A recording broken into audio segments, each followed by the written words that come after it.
오늘부터 피플 퍼즐 성경 연구, 이걸 우리가 함께 수요 예배 시간에 나누려고 합니다. 우리 부목사님이 그동안 한 12주 넘게 한 14주 정도 했죠. 12제자에 대하여서 이야기하였는데, 그 12제자가 또 주님 앞에 나오기까지 주님을 만난 상황도 다르고, 또 그 직업도 다르고, 또 기질도 다르고, 성향도 다른 사람들이었죠. 그 다른 사람들을 부르셔서 하나님께서 당신의 백성으로 삼으시고 또 사명자로 세우시고 그들을 통해서 주님의 교회를 이루게 하셨다. 우리가 기억해야 할 것이, 교회에는 다양한 사람들이 있습니다. 다르기 때문에 서로 싸우잖아요. 부부가 서로 다르다고, 살아온 환경이 다르고, 또 서로 성별도 다르고 기질도 다른데 두 사람이 부부가 되어져서 같이 살게 된 겁니다. 같이 살기 전에는, 교제할 때는 잘 몰랐는데 같이 살면서 다른 것 때문에 싸우잖아요. 그런데 그 다른 것이 서로에게 돕는 배필이 되게 하여 주셨던 거죠. 교회도 그럽니다. 교회 안에서 우리가 다름에 대하여 이야기합니다. 그런데 그 다른 것들을 통하여서 다양한 은사를 가진 사람들이 만나서 주님의 교회를 이루게 하셨다라고 하는 겁니다. 그래서 이 피플 퍼즐 성경 연구의 중요한 전제가 바로 여기에 있습니다. 다른 사람들이 연합하여서 몸을 이루게 하셨다라고 하는 겁니다. 그 중에 어떤 사람을 이해할 때 물론 다 다른 사람들입니다. 너희는 하나님의 만드신 바라. 하나님께서 무슨 기계를 찍어내듯이 딱 4개 모양으로 찍어낸 게 아니지요. 남자 여자 딱 2개로 찍어낸 것도 아닙니다. 그런데 어떤 사람을 이해할 때, 아니 내 자신에 대하여 이해할 때도 바로 이런 이해하는 틀이 필요하다라고 하는 겁니다. 그래서 4가지 스타일로 삶을 이해하는 게 필요하고, 그 다양한 사람들이 퍼즐을 이루는 것처럼 합하여져서 교회를 이루게 됐다. 이것을 우리가 한번 이해할 필요가 있죠. 빌립보서 2장에 보면은 너희가 어떤 일들을 행할 때 자기를 나타내면서 다툼이나 허영으로 하지 말고 바로 자기보다 남을 낮게 여기라. 그 사람에게서 배울 것들을 찾고 각각 자기 일을 돌볼 뿐더러 다른 사람의 일을 돌보아서, 그래서 주님 앞에 기쁨이 충만하게 하라. 주님께서 기뻐하는 일이 무엇인가? 부모가 자식들이 함께 모여서 서로 도우면서 그렇게 사랑하며 살아가는, 이걸 기뻐하지 않겠습니까? 서로 경쟁하면서 서로 못 잡아먹듯이 싸운다라고 하면 그 부모의 마음이 얼마나 아프겠는가. 특별히 너희는 바로 그리스도 예수의 마음을 품으라라고 했습니다. 우리 인격과 삶의 모델이 되어주시는 분이 예수님이십니다. 그래서 예수님은 어떤 기질이었을까 찾아보면 사실은 이게 쉽지 않습니다. 담즙질의 좋은 모습들을 가지고 있습니다. 다혈질에 때때로 주님께서 그렇게 화를 내시는 것도 보게 됩니다. 그런데 그게 그냥 자기 감정에 의하여서 혈기를 참지 못하고 하신 것이 아니라 의로운 분노를 나타내시죠. 다혈질의 기질도 있지만 바로 그것이 조급하고 또 자기 감정을 그렇게 주체하지 못하고 그렇게 한 것이 아니라 바로 의로운 분노를 나타내셨다라고 하는 겁니다. 어떤 데는 치밀한 듯 보이고, 그래서 해야 할 말과 하지 말아야 할 말들을 가리셨고, 뿐만 아니라 섬기는 자의 모습으로 제자들의 더러운 발을 씻겨주시고 당신을 희생하시되 십자가를 지기까지 희생하였다. 우리 인격의 모델이 되어지는 분이 하나님이시다라고 하는 겁니다.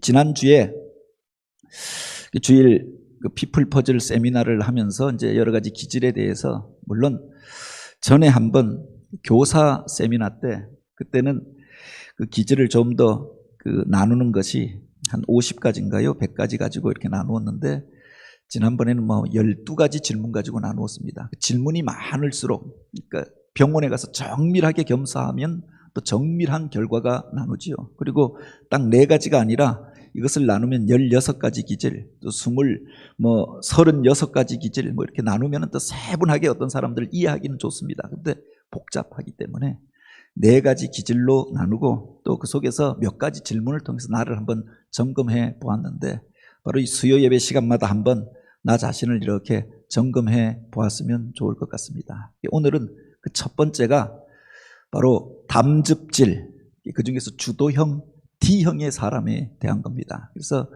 DISC라고 했는데, 주도형이라고 했는데, 우리가 이걸 영어로 이해하기 쉽지 않고 우리들이 쓰는 많은 기질 가운데 바로 히포크라테스의 4가지 기질로 보면은 담즙질에 속한 사람, 어떤 사람을 보면 우리가 그렇게 이야기하죠. 그 사람은 담이 크다라고 이야기하는 사람이 있습니다. 그 사람은 진짜 담대하다라고 이야기합니다. 예, 또 그냥 그 사람이 있어 나쁘게 이야기할 때는 간땡이가 부었다 이런 사람이 있죠. 그야말로 겁이 없고 용감하고 부딪히고 싸우고 새로운 일들을 행하고 도전하는 것들에 능한 그런 사람들이 있습니다. 그들을 가리켜 담즙질이라고 이야기하는데, 삶 속에서 보통 어디에 가면 이런 사람들이 어떤 일을 주도하게 되어지는 겁니다. 성경 안에서 그 대표적인 사람이 사도 바울이죠. 바울의 원래 이름이 뭐죠? 사울 아닙니까? 사울은 큰 자입니다. 원래 자기가 가장 크다, 자기가 가장 대단하다 주장이 강하였던 사람이고, 그래서 자기 생각과 자기 주장대로 그 기준을 벗어나 있었던 그리스도인들을 핍박하는 데 앞장섰던 사람입니다. 나중에 그가 다메섹 도상에서 그렇게 빛으로 임하신 주님을 만나고 삶이 변화되어졌던 것 아닙니까? 변화되어서도 그가 뭐 기질이 변한 게 아닙니다. 담대하게 이제 죽음을 두려워하지 않고 복음을 전하는 삶을 살았던 것 아닙니까? 물론 담즙질에 속한 여러 사람들이 있습니다. 바울을 통해서 그 담즙질에 속한 사람들의 특징을 우리가 한번 살펴보려고 하고, 특별히 12제자 이야기하면서도 바울은 빠졌지요. 그래서 이 시간 한번 바울에 대해서 생각하는 시간 가졌으면 좋겠습니다. 먼저 우리가 이해해야 할 것이, 서로 다름을 이해하고 인정할 때 우리가 하나 되고 함께하여 성장할 수 있다라고 하는 겁니다.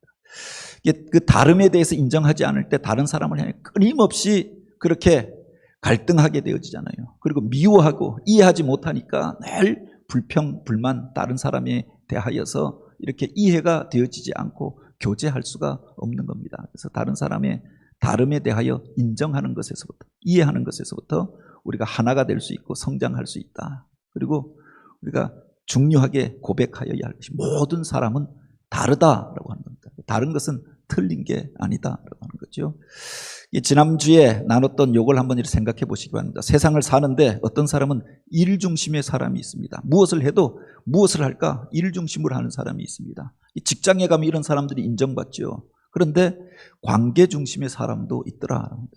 회사에 왔는지 놀러 왔는지 떠들고 사람들 만나고 교회에서 어떤 일들 행할 때에도 김장하러 왔는데 이분은 김장하러 온 게 아닙니다. 그냥 사람들이 오늘 모인다고 하니까 같이 먹고 떠들고 그래서 왔습니다. 그래서 일 중심의 사람이 보기에는 이 관계 중심의 사람이 이해가 안 되죠. 사람마다 기질이 다르잖아요. 또 어떤 사람은 빠른 속도로 말하고 빠른 속도로 행하는 사람이 있습니다. 손도 빠르고 말도 빠르고 행동도 빠른 사람이 있습니다. 어떤 사람은 천천히 늦게 가는 사람이 있습니다. 신중해 보이고 조용하고, 또 남들보다 먼저 무엇을 자원하고 행하는 일이 없습니다. 남들이 하는 거 보고, 그리고 안정적이면 문제가 없으면 따라하는, 늦게 하는 사람들이 있다. 내향적인 사람들이 있고 외향적인 사람들이 있습니다. 그래서 우리 인생의 그라운드로 이렇게 보면은 DISC 이렇게 나누어질 수 있다고 하는 거죠. 이게 삶의 자리 가운데서 주도적인, 그렇게 어떤 일들에서 단호하게 일 중심으로 행하는, 그렇게 빠른 속도로 행하는 사람들이 있습니다.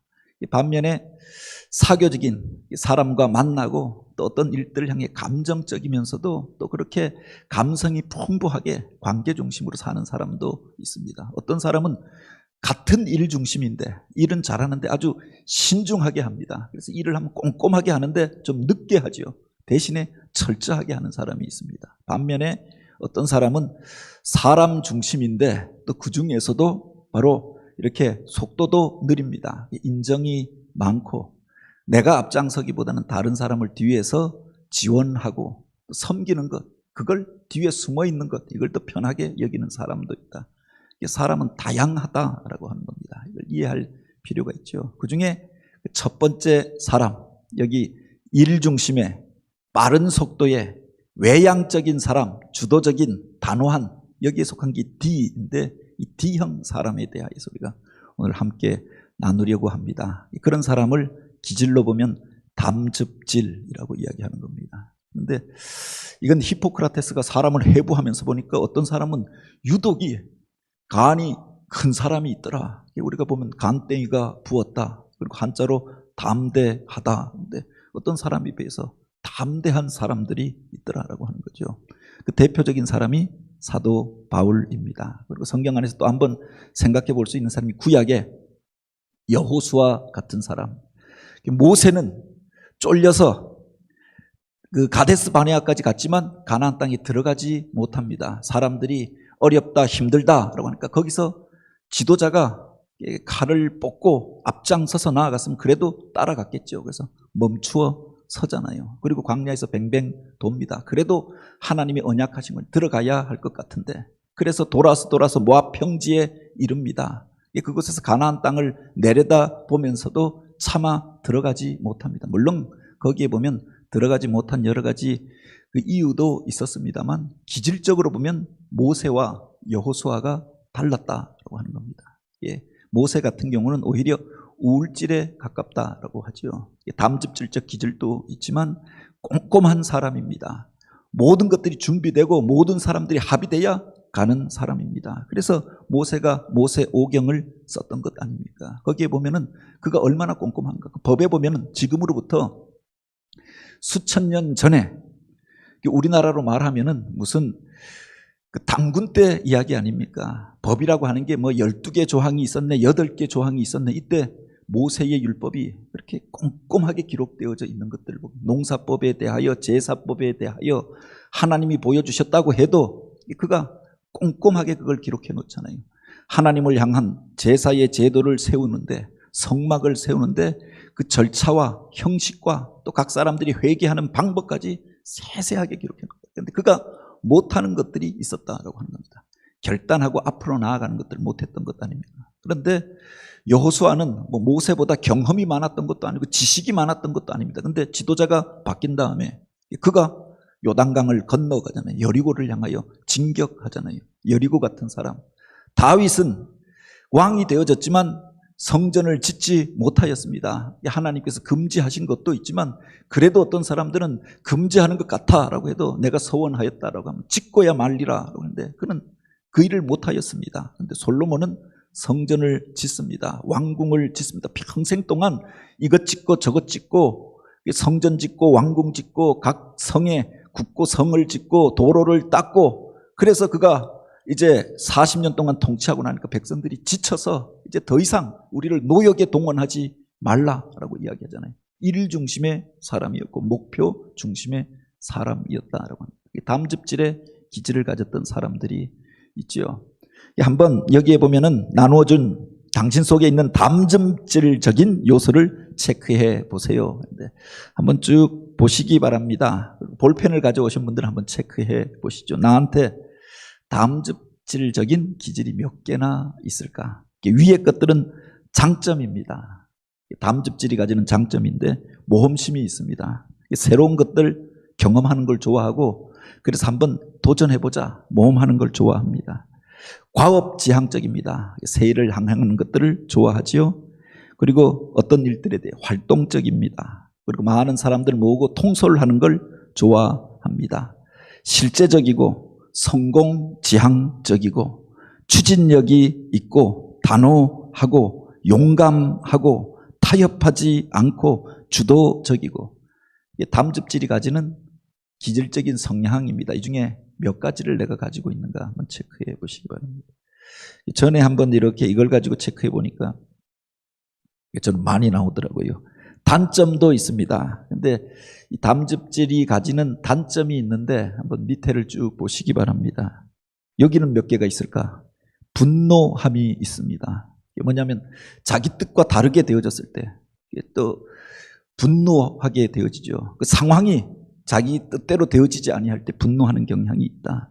성격이 급하다. 그 일을 이루려고 해서 좌우를 가리지 않고 물불을 가리지 않고 앞으로 가는 추진력이 있습니다. 그게 또한 불안한 모습으로 나타나기도 하지요. 뒤에 보면은 권력적이다, 또 공격적이다. 자기와 반대되는 사람에 대해서 공격적입니다. 싸우려고 합니다. 투쟁적인 모습이 있지요.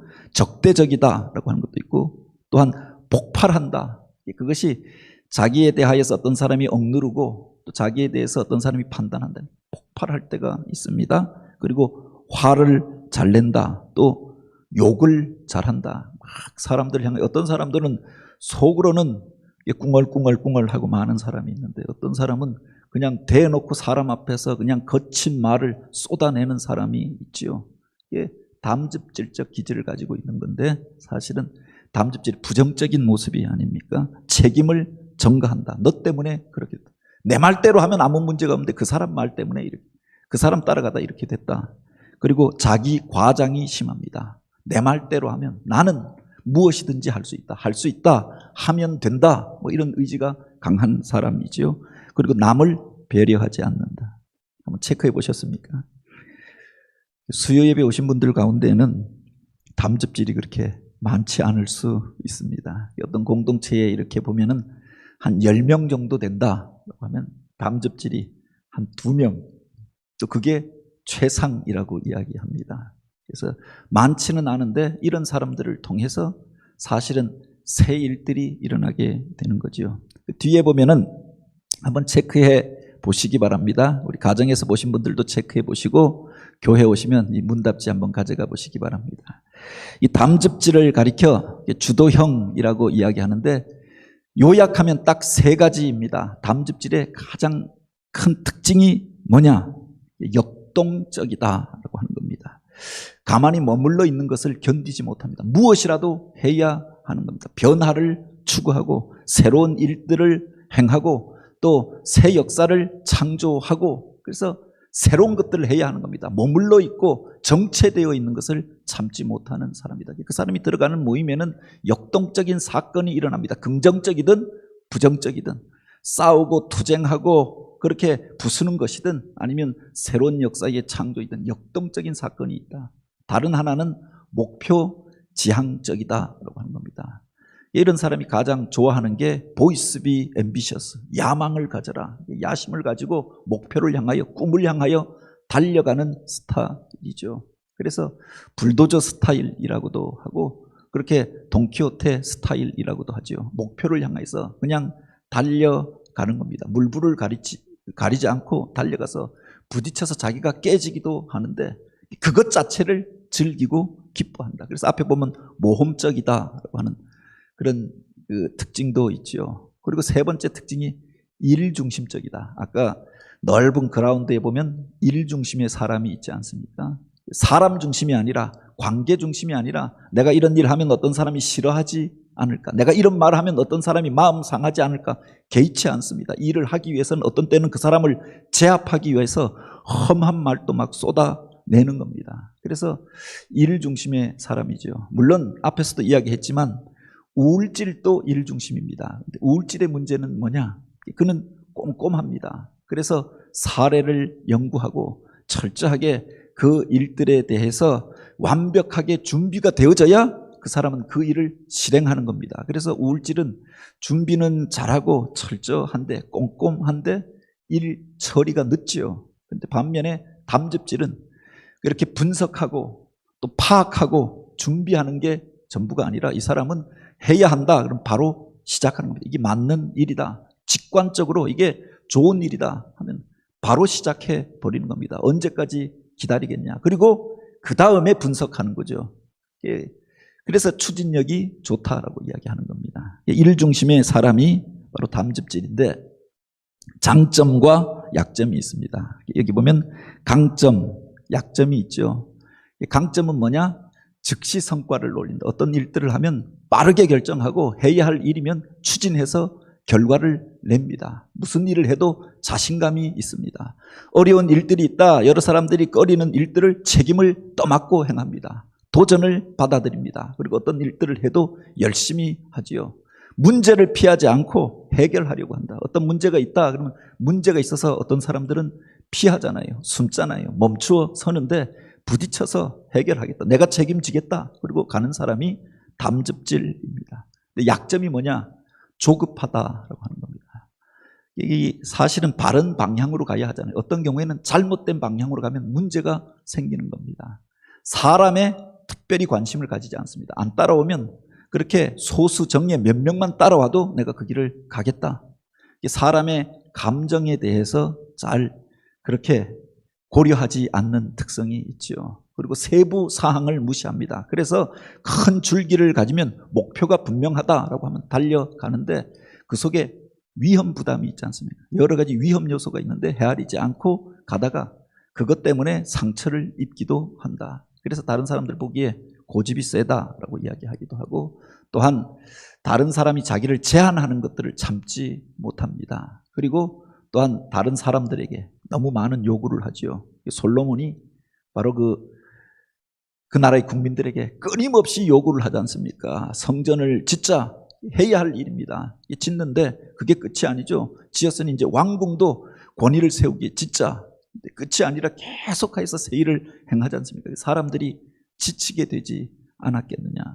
사도 바울도 보면 끊임없이 앞을 향하여 나아갑니다. 그런데 그 옆에 따라오던 사람들 가운데 마가 요한 같은 경우는 두려워서 떨어지기도 하고 끊임없이 그를 따라오지 못하고 처지는 사람들이 있었죠. 많은 사람들이 그걸 부담스럽게 여기기도 한다. 그래서 이 담즙질의 기질을 가진 사람들의 또 하나의 별명이 유부남입니다. 유난히 부담스러운 남자, 여자일 수도 있겠죠. 그래서 어떤 사람들을 향해서 끊임없이 새로운 일들을 하자고 요구하는 특징을 가지고 있는 겁니다. 이런 사람들에게 동기를 부여해 줄 수 있는 요소가 있습니다. 담즙질의 기질을 가진 사람들이 있잖아요. 그 사람들이 움직이려고 하면 어떻게 해야 하냐. 바로 분명한 결과를 보여주고 도전하라. 우리가 일을 하는 이유가 뭐냐? 그 결과에 대하여서 이야기하는 겁니다. 비전 센터를 지어서 무엇을 하겠다. 그것을 한번 생각해 보라. 그 일이 분명하다. 목표가 분명하다라고 하면 앞장서서 헌신하고 위험을 불사하고 이 일을 감당하는 거죠. 도전하여 주고 그 목표에 대해서 무엇을 우리가 하려고 하는가 이게 분명하면 담즙질의 사람들은 움직여서 바로 앞장서서 일한다라고 하는 겁니다. 뿐만 아니라 여기에 보면 이 사람이 일하기 가장 좋은 환경이 있습니다. 도전이 주어지는 상황. 그냥 밋밋하게 가는 것들 재미가 없어 하지요. 계속해서 어떤 장애물을 만나고 어떤 도전이 주어졌을 때 이걸 그렇게 기쁨으로 여긴다라고 합니다. 그리고 그에게 자유가 주어졌을 때 누구에 의해서 지시받고 하는 게 아니라 자율권을 주어졌을 때 그걸 가장 좋게 여기는 거죠. 의사를 전달할 때 이 사람이 어떻게 하느냐. 어떤 일을 맡겼을 때 주도적으로 하려고 합니다. 자기 중심적으로 내가 결정하고 내가 판단하고 내가 주도적으로 하려고 합니다. 대화를 할 때도 바로 이 담즙질의 사람들이 하는 자기 말들 내가라고 하는 말을 가장 많이 쓰는 겁니다. 내가 생각하기에는 그건 아닌 것 같아. 내가 생각하기에는 이 길로 가야 한다. 어떤 대화든 어떤 일이든 자기 주도적으로 하려고 하는 거죠. 어떤 경우에는 일방적인 경우도 있다. 사람들 여론을 수렴하고 이게 아니라 자기 일방적으로 자기가 판단한 게 맞다고 주장하는 경우도 있죠. 대신에 과감하게 결정한다라는 거예요. 이것저것 다 가리고 여러 사람 이야기 다 들어보고 힘들다라고 하면 멈추어서고 이게 아니라 과감하게 맞다라고 생각하면 그냥 결정하고 가는 겁니다. 의사를 전달하고 결정하는 과정에 대하여서 그렇게 이야기하고요. 그 사람이 수용하고 거부하는 상황이 있습니다. 어려운 일들에 대하여 문제 상황에 대해서 기꺼이 받아들입니다. 이거 할만하다라고 하면 그것 자체를 오히려 즐기는 모습도 있지요. 반면에 그 사람이 그렇게 거부하는 상황이 뭐냐? 비활동적인 상황입니다. 딴 사람들은 가만히 있으면 안 되냐? 그냥 머물러 있으면 안 되냐? 좀 쉬면 안 되냐? 이걸 가장 견디지 못하는 사람이 바로 담즙질입니다. 아니, 사람이 살아있으면 움직여야 하는 게 아닌가. 그래서 비활동적인 상황에 대해서 견디지 못하죠. 그래서 끊임없이 세일을 추구한다라고 하는 겁니다. 다만 그가 도전을 받아야 할 부분들이 있습니다. 그게 뭐냐? 다른 사람의 말을 경청하라. 내가 만약 담즙질이다라고 하면 내 주장, 내 생각만 맞는 게 아니라 다른 사람의 이야기를 듣는 것을 배워야 한다라고 하는 겁니다. 그리고 다른 사람을 설득하고 어떤 일들에 대하여 주장할 때도 부드럽게 말하는 그렇게 연습이 필요한 거죠. 너무 강하게 이야기하면 그것 때문에 상처받았다고 하는 사람이 생기는 겁니다. 이 사람이 나를 향해서 하는 말이 아닌가, 상처받았다고 이야기하는 겁니다. 자기는 목표를 이야기했던 겁니다. 그런데 그것 때문에 부드럽게 이야기하지 아니할 때 어떤 사람이 그것 때문에 상처받고 공동체에 또 갈등이 나타날 수도 있는 거죠. 그리고 한 가지 우리가 기억해야 할 것들이, 특별히 담즙질의 사람들이, 일 중심의 사람들이 기억해야 할 것이 있습니다. 일보다 중요한 게 사람이다. 한번 따라해 보시기 바랍니다. 일보다 중요한 게 사람이다. 일보다 중요한 게 사람이다. 모든 일에 이것은 마찬가지로 적용되어집니다. 회사에서도 일하는데 그 일을 왜 합니까? 사람이 살자고 하는 일이잖아요. 그런데 어떤 사람들은 그 일은 하고 사람들에게 상처를 주고 그것 때문에 사람이 지쳐서 넘어지는 경우도 있다. 교회가 영혼을 살리고 구원하자고 어떤 일들을 행합니다. 그런데 그것 때문에 사람들이 상처받는다라고 하면 조금 늦게 가더라도, 목표는 분명하고 선하더라도 사람들을 고려하여서 가는 게 필요하다. 그 일보다 중요한 게 사람이다. 성경이 우리에게 계속해서 가르치는 메시지가 바로 여기에 있는 것 아닙니까? 이 담즙질의 사고방식에 대하여 우리가 기억해야 할 것이 바로 이 담즙질의 사람들이 가장 이상적으로 여기는 상황이 있습니다. 내게 통제력이 주지, 내가 내 멋대로 내 주장하는 대로 할 수 있도록 하는 그 상황을 가장 좋아한다. 이 사람이 가장 좋아하는 것은 변화주기를, 변화하는 것을 좋아한다. 역동적인 삶을 좋아하는 겁니다. 그리고 일을 하는데 내 방식으로 일하기를 원하는 겁니다. 누구 하는 대로, 누구 따라 하는 것, 이게 아니라 내 방식대로 하기를 원하는 겁니다. 그래서 바로 이 담즙질 가운데는 어떤 달인이 나오기가 쉽지 않습니다. 보통 달인은 똑같은 일을 계속 반복해서 하는 사람들이잖아요. 그런데 담즙질이 못하는 일이 그런 거라고 하는 겁니다. 여러 가지 일 중에 자기가 전체적인 그림을 보고 해야 되는데 어떤 부분적인 일, 분업화되어져서 어떤 사람은 붙이기만 하고 어떤 사람은 조립만 하고 어떤 사람은 뭐만 하는데 계속 붙이는 일만 한다. 이건 견디지 못하는 거예요. 이런 직장은 내가 무슨 의미가 있냐, 회의를 느끼고 금방 나오는 겁니다. 그러니까 달인이 되기가 쉽지 않죠. 보통 달인은 점액질이나 이런 기질에서 나오기 쉬운 겁니다. 그 사람들은 인내하면서 똑같은 일들을 하면서 그것을 안정되다라고 느끼는 겁니다. 똑같은 일, 내가 맨날 하던 일 하는 걸 편안하게 느끼잖아요. 그런데 담즙질은 변화를 좋아합니다. 내 방식대로 일하기를 원합니다. 남한테 배우고 누가 와서 이렇게 해보라. 나는 내 방식대로 하겠다. 그래서 달인이 되기가 쉽지 않다. 가장 두려워하는 게 뭐냐? 통제력을 잃어버리고 내가 주도권을 잃어버리고 도전이 없는 삶, 새로운 것들을 행하지 않고 그냥 머물러 있는 안일한 삶에 대하여서 가장 싫어하고 두려워한다는 거죠. 성경에 보면 바로 한 장 넘겨보시기 바랍니다. 이 담즙질의 대표적인 사람이 바로 바울입니다. 구원받기 전에 살기가 등등하여서 믿는 자들을 핍박하고 교회를 박해하던 자였는데 그가 이제 예수님을 만난 이후에 그 삶의 방향이 예수를 향하게 되어집니다. 그 복음 전도를 위하여서 죽음을 두려워하지 않고 나아갑니다. 돌매를 맞고 자기 동족들이 일어나서 그를 향하여 돌을 던집니다. 돌을 맞고 쓰러져서 낭떠러지에서 던져버립니다. 그런데 그가 그 다음날 툴툴 털고 새 힘을 내어서 또 복음을 전하러 가는 겁니다. 돌매를 맞고 깨지고 찢어지고 상하지 않았겠습니까? 그런데 일어날 힘이 있으니 다시 나가서 복음을 전합니다. 감옥에 가두어 놓습니다. 그것 때문에 회의에 빠지고 이제 어떻게 하나 죽게 되었나 걱정하지 않습니다. 찬송하면서 하나님이 행하실 일들 믿고 나오니까 다시금 복음 전하러 가는 겁니다. 담즙질의 전형적인 모습을 보게 되는데 바로 바울은 자신에게 도전하는 목표 지향적인 삶을 살았다라고 하는 겁니다. 빌립보서 3장 13절에 보면 형제들아 내가 아직 잡은 줄로 여기지 아니하고 오직 한 일 뒤에 있는 것은 잊어버리고 앞에 있는 것을 잡으려고 표대를 향하여 그리스도 예수 안에서 하나님이 부르신 부름의 상을 위하여 쫓아가노라 라고 했습니다.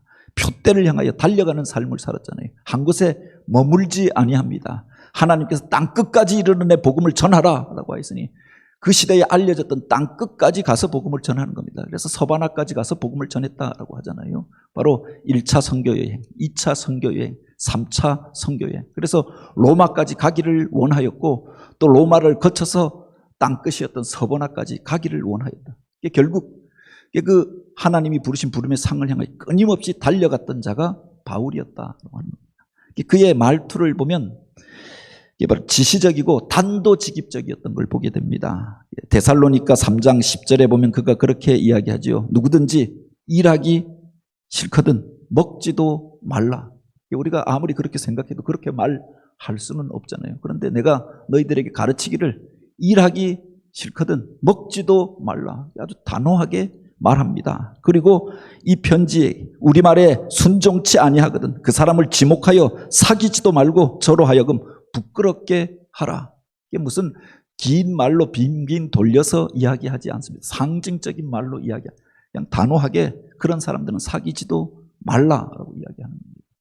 이 담즙질의 말투가 그러한 걸 보게 되죠. 마가 요한이 그래서 힘들다고 그런데 그 사람이랑은 내가 같이 사역할 수 없다. 그래서 2차 전도 여행 가고 할 때 그래서 바나바와 갈라지게 된 것 아닙니까? 기질이 서로 달랐던 거죠. 바나바는 뒤에서 돕고 섬기고 나이도 그가 위고 그가 원래 안디옥 교회의 담임 목사 역할을 맡았던 사람이고 이 전도대의 대장이었던 사람입니다. 그런데 그는 앞에 나서는 걸 그렇게 대단하게 여기지 않습니다. 오히려 바울을 불러다가 앞에 세우고 설교하게 하고 그렇게 뒤에서 돕는 역할을 하였다.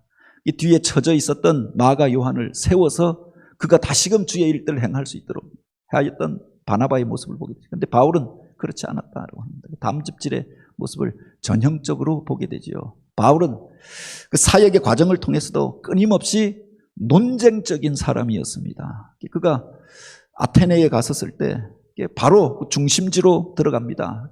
바울의 전도의 특징은 도심지에 가서 사람들이 모여 있는 곳에 가서 복음을 전합니다. 그래서 유대인이 공동체가 있는 곳에는 회당에 가서 복음을 전합니다. 그들에게 비난받고 돌매를 맞으면서도 그 중심지에 가서 논쟁하는 것을 바로 너희가 그렇게 십자가에 매달아 죽인 예수가 메시아가 되신다라고 하는 것을 분명하게 전하였던 거예요. 아테네에 가서 에피쿠루스 학파, 스토아 학파 그 사람들을 향해서 논쟁을 벌입니다. 그 중심지에서 그들이 우상을 섬기고 있는 것들에 대하여서 책망하면서 논쟁하였던 걸 보게 됩니다. 왕 앞에 나가서 총독 앞에 나가서 죄수로 끌려갔는데 전혀 개의치 않습니다. 자기 할 말 다 하고 논쟁하잖아요. 논리적이고 논쟁적인 그의 모습을 보게 되어지죠. 뿐만 아니라 그는 어떤 일들을 행할 때 결단력이 있었다. 이게 하나님의 뜻이다라고 생각하면 바로 방향을 돌려서 이 일에 순종하고 그 길로 갔던 것 아닙니까? 그가 계획했던 건 아시아로 가서 복음을 전하는 것이었습니다. 그런데 계속 그 길이 막혀집니다. 그래서 하나님의 뜻이 어디에 있을까 기도하는데 그 밤에 드로아에서 꿈을 꾸잖아요. 마게도냐의 사람들이 일어나서 건너와서 우리를 도우라, 건너와서 우리를 도우라 이런 환상을 봅니다. 그가 바로 깨어서 이게 바로 하나님의 뜻인가 보다. 그래서 한 번도 가본 적이 없는 드로아에서 배를 타고 유럽으로 건너가게 됩니다. 자기가 계획했던 잘 알던 것이 바로 아시아였습니다. 그의 고향도 다소였고 계획했던 것도 그것이었고 1차 전도 여행 때 갔던 것도 그것이었고 당시에 유대인들에게 알려져 있었던 세계가 아시아였습니다. 그런데 유럽은 가본 적이 없습니다. 그런데 이게 하나님의 뜻인가 보다라고 배를 타고 유럽으로 건너갑니다. 빌립보에서 아는 사람이 하나도 없는 그곳에서 복음을 전하잖아요. 그가 타고 갔던 그 배에 유럽의 문명이, 새로운 문명이 담겨 있었다. 세계사의 문명이 바로 그 결단에 의해서 바꾸어졌다. 아시아로 가려고 하였던 것이 유럽으로 가게 되었다라고 이야기하는 거죠. 그만큼 결단력이 있었던 사람이다. 이게 하나님의 뜻이다. 그가 좌우를 돌아보지 않고 앞을 향하여 나아갔던 것 아닙니까? 그런데 하나님께서 이 담즙질에 바울을 어떻게 만나시고 만지시고 하나님의 사람으로 다루셨느냐. 우리 주변에 담즙질의 사람들이 있지요. 교회 안에도 이렇게 생각해 보면 이분은 담즙질이 확실하다. 제가 보기에도 그런 분들이 있습니다. 근데 하나님께서 그 담즙질의 사람을 어떻게 다루셨는가라고 합니다.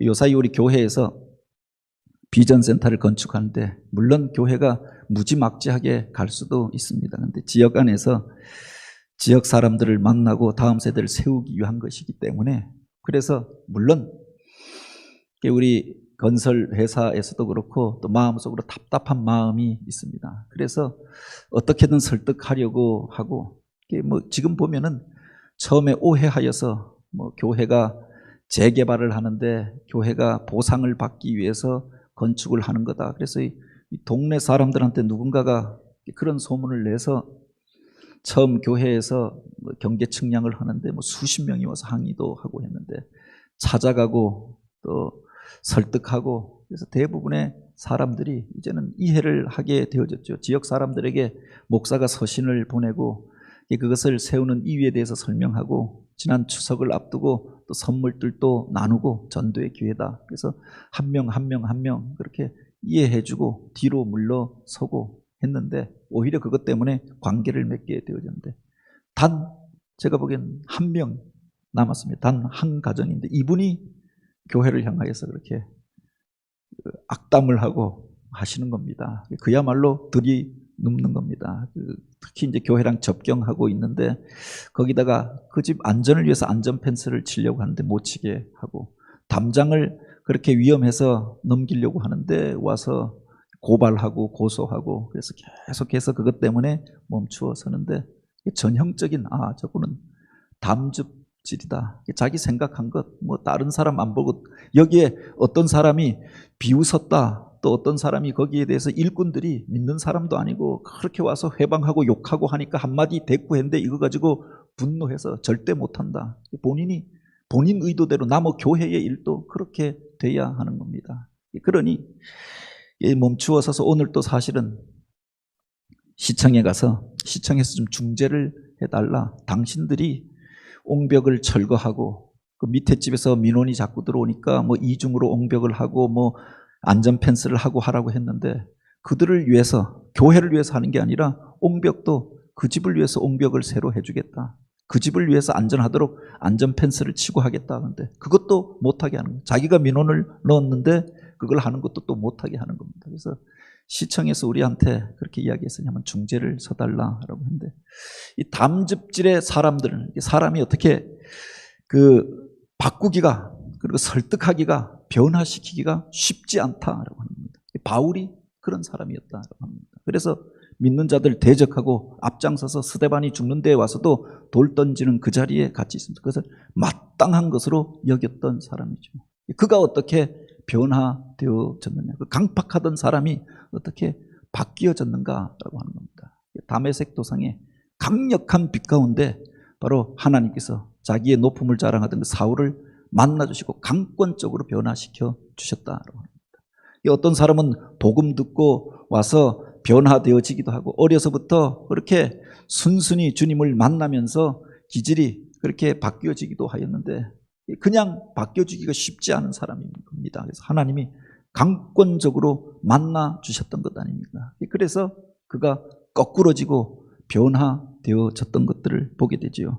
다메섹의 경험을 사용해 주셨다라고 하는 겁니다. 그리고 사울아 어찌하여 나를 박해하느냐, 그 분명한 음성을 듣게 하였던 것 아닙니까? 내가 하였던 일이 하나님을 대적하고 바로 그렇게 예수를 박해하는 일이었구나라고 하면서 깨닫게 하여 주셨던 거죠. 그 경험을 통해서 그가 스스로를 돌아보게 되고 그렇게 변화된 삶을 살게 되었다고 하는 겁니다.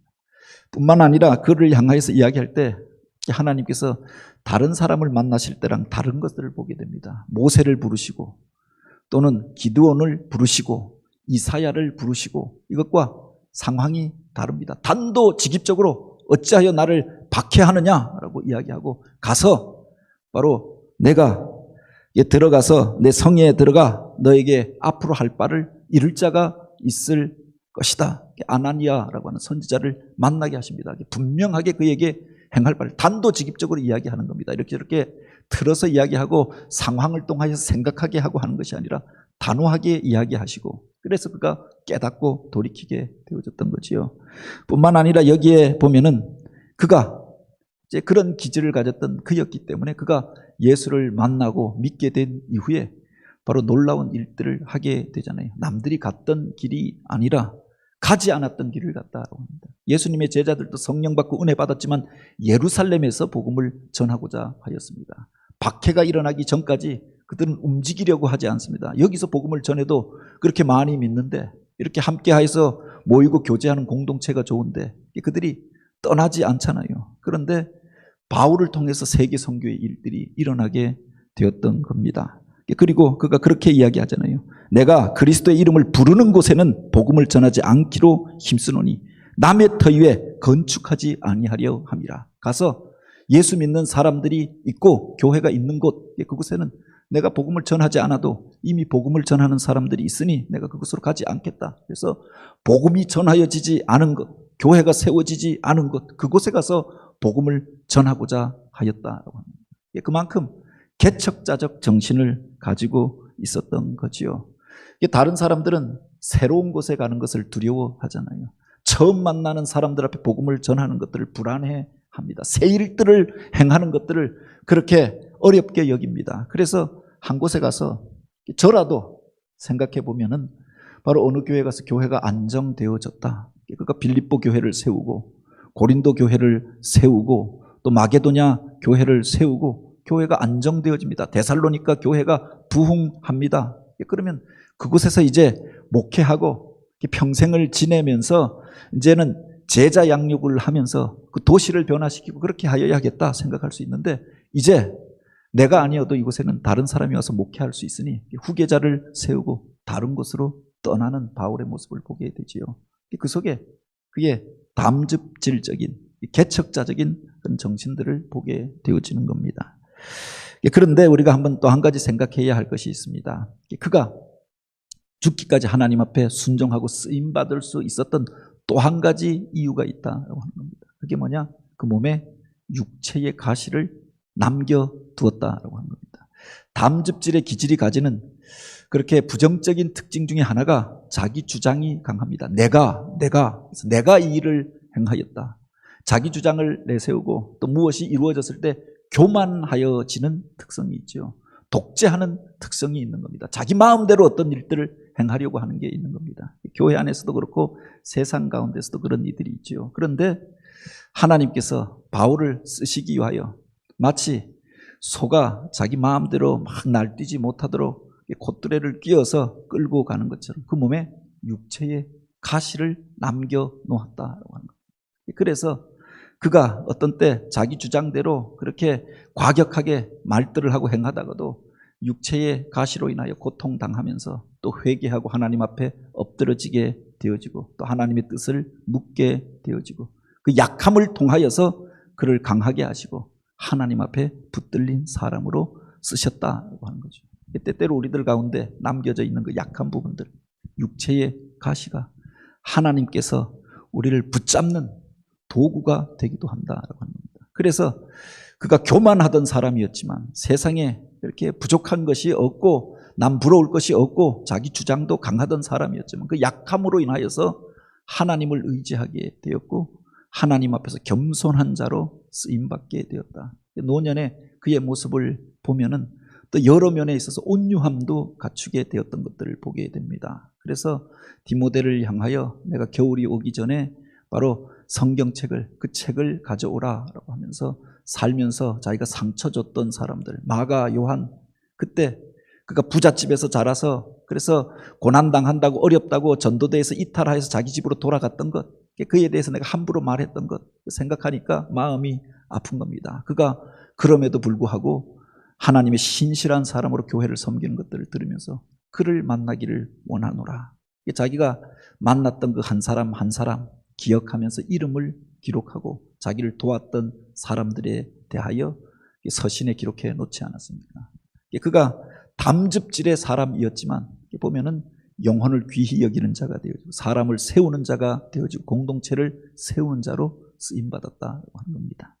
바울을 통하여서 담즙질의 사람들이 어떻게 하나님 앞에 쓰임받을 수 있는가? 물론 그렇지 못한 사람도 있습니다. 성경 안에서 담즙질의 또 대표적인 사람으로 보는 게 솔로몬 같은 경우는 오히려 그 교만함 때문에 나중에는 이스라엘이 갈라지고 문제가 생기게 됩니다. 바로 같은 사람, 출애굽기에 나오는 그 바로는 그 재앙이 일어나잖아요. 마음이 강팍해져서 더 악한 일들을 행하는 겁니다. 세상 가운데 이런 이들은 결국 하나님의 심판에 직면할 수밖에 없지요. 깨닫고 이제 내어놓고도 나중에 보면은 내가 생각해보니 분해서 못 살겠다. 그래서 이스라엘 백성들 잡으려고 홍해바다까지 쫓아왔던 것 아닙니까? 결국 하나님께서 그 물에서 그를 멸하시고야 끝나버렸다라고 하는 겁니다. 10번에 걸쳐서 경고하였는데도 돌이키지 않습니다. 내가 왕이다, 내가 하나님이다 생각하면서 하나님을 대적하다가 고라가 바로 그렇게 그 광야 가운데서 그를 따르는 무리와 함께 죽게 되어졌던 것, 그리고 바로가 홍해 바다 가운데서 삼킴을 당하게 되어졌던 것. 담즙질이 나쁜 방향으로 갔을 때는 어느 모습으로 나타날 것인가? 바로 여호수아나 이 바울을 통해서 담즙질이 긍정적인 모습으로 나타났을 때는 어떻게 쓰임받을 수 있는가? 성경을 통해서 도전받고 또 은혜 받는 저와 여러분이 되길 원합니다.